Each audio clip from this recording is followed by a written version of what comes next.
Hello everyone, welcome to Big Players. Let's start with a parabolic SAR. The parabolic SAR is one of the most simplest and easy to learn trend indicators to implement in trading. It is used to predict change of direction and reversals of an asset price. So if you open the parabolic SAR on TradingView or any charting software, this is what it looks like. A bunch of dots that is positioned either above or below the candlestick. So how you read this indicator is very simple. If the dots are below the candlestick, it is considered a bullish momentum. And if it is above the candlestick, it is considered a bearish momentum. Like I said, very simple. A popular way of using the parabolic SAR indicator is to enter a long position when the dot switches to below the candlestick. And when it switches to above the candlestick, you open a short position. Well, that is not a very good way of using the parabolic SAR, because using the strategy this way would result in a very low win rate. It can lead to many false signals when the price moves sideways.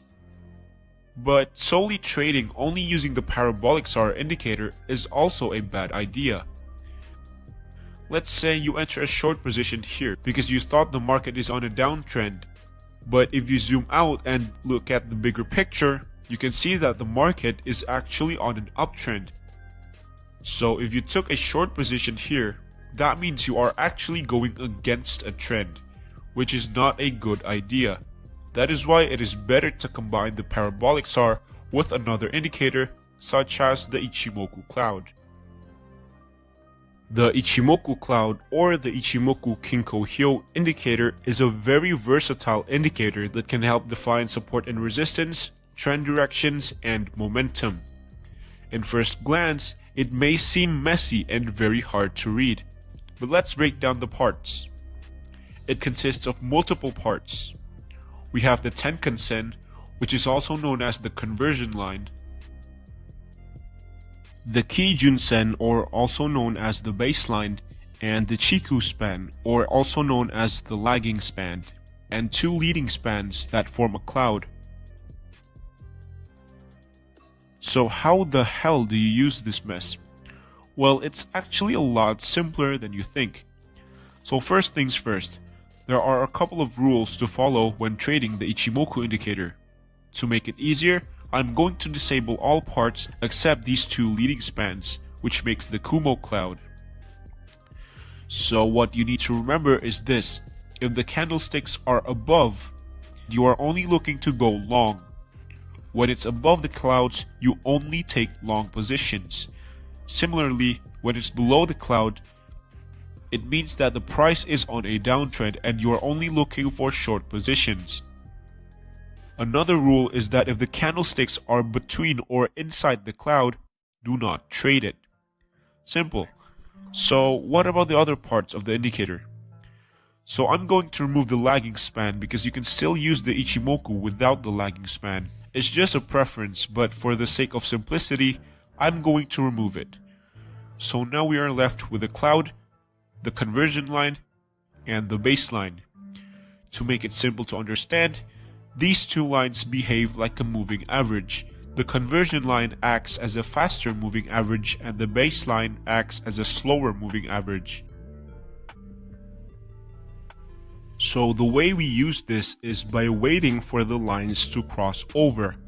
So when the conversion line crosses over the baseline upwards while still being above the cloud, you take a long position. Remember, when it's above the cloud, you take long positions only. Do not trade when the candle is inside the cloud.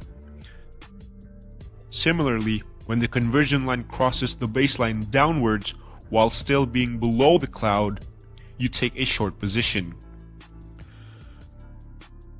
But even with the simplicity of the indicator, even I get confused sometimes when backtesting because it's so messy. So I recommend using this indicator on TradingView by Skyrock Signals. It helps us determine when to take long and short positions by giving signs like this.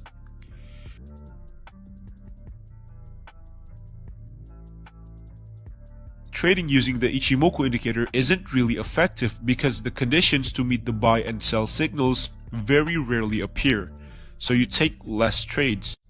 And when it does appear, it is not even a good entry signal. Most of the trends already happened before. So instead, I am actually going to remove the baseline and the conversion lines and replace it with a parabolic SAR. So now, we only have the Kumo cloud and the parabolic SAR.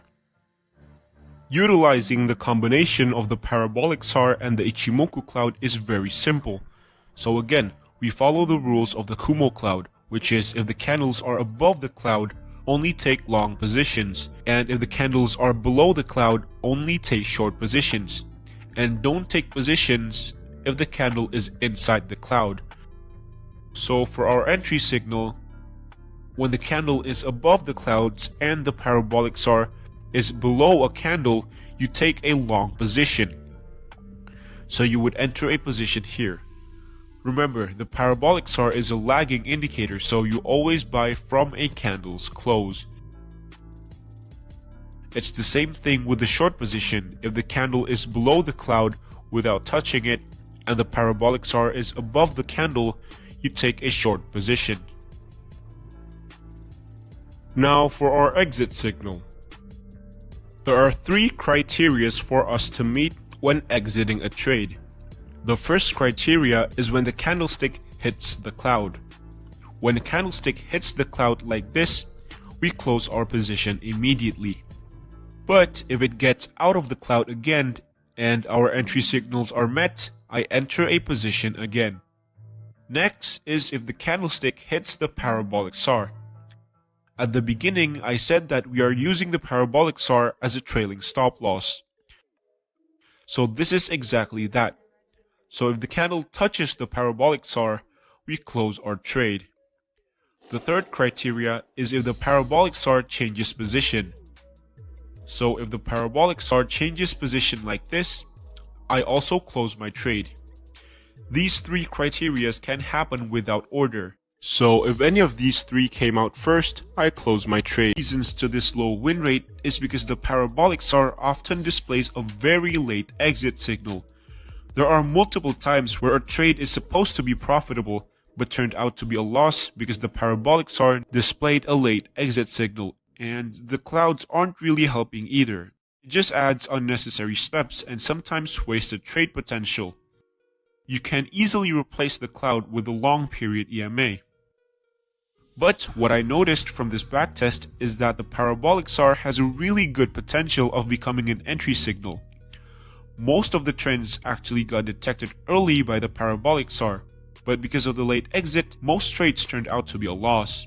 So, to summarize, I think the parabolic SAR thrives on a trending market. The only problem is that if the price moves sideways.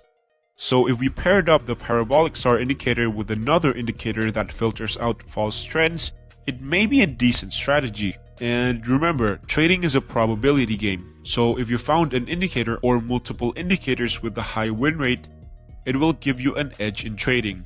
That's all from me today. Subscribe if this video gave you value. Thank you for watching, and I'll see you in the next video.